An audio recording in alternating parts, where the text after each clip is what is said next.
This week, Escentric Molecules have been having a few events celebrating their 15th anniversary, so let's briefly talk about the range. So far, I've only done a review of Escentric Molecule 01, which is there we are. Press that and you'll get it. So what's the shtick?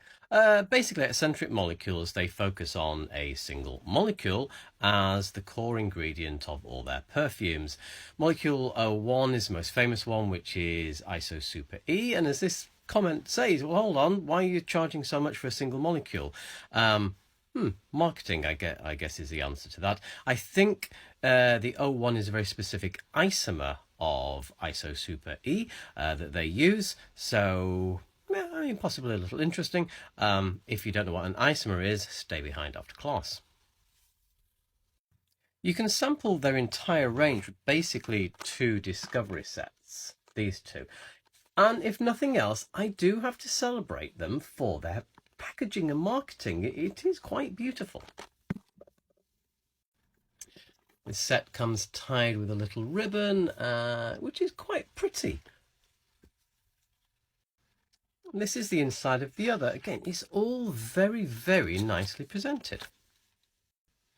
Little samples themselves are relatively standard though.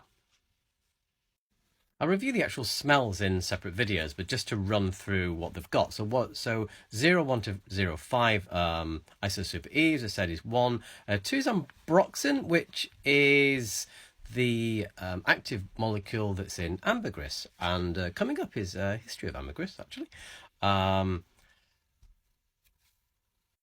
Next, and apologies for the pronunciation, ventryl acetate, which is kind of gingery, javanol, which is grapefruity.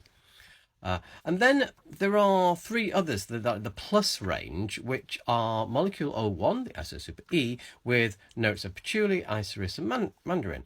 So iris and mandarin. And yeah, I mean, it's interesting stuff. I do have a bit of a problem. So the cult phenomena.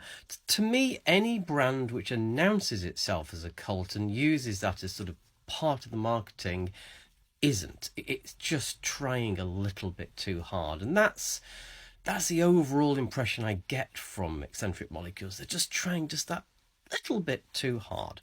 But let's talk about the smells.